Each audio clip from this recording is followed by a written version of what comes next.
We have now entered back or re-entered into the ordinary year.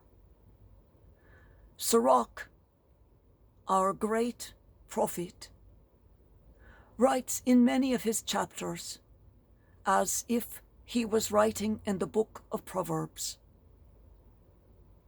Our lesson today is taken entirely from the book of Sirach, and he writes today on friends and friendships. A kind mouth multiplies friends and appeases enemies, and gracious lips prompt friendly greetings. Let your acquaintances be many, but 1 in 1,000 your confidant. Very true. When you gain a friend, first test them, and be not too ready to trust them.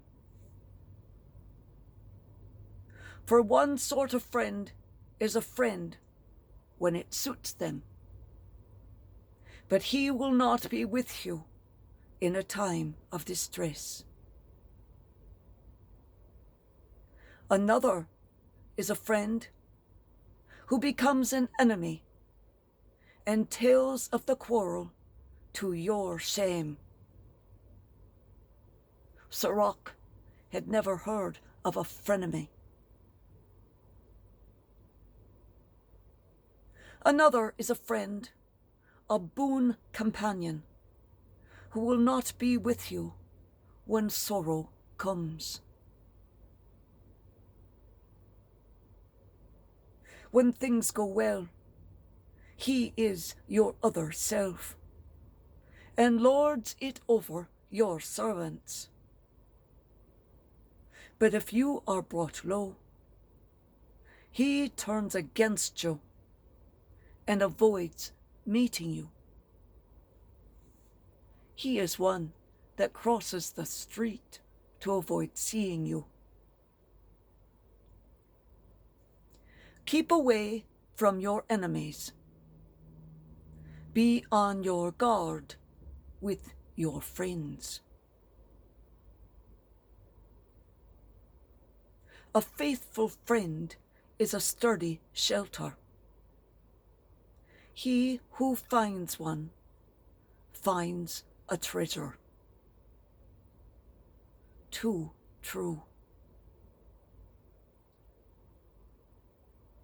And in line with that, a faithful friend is beyond price. No sum can balance his or her worth.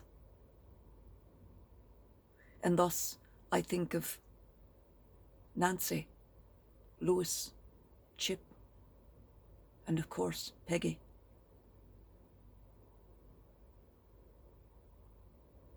A faithful friend is a life-saving remedy, such as she who fears God finds.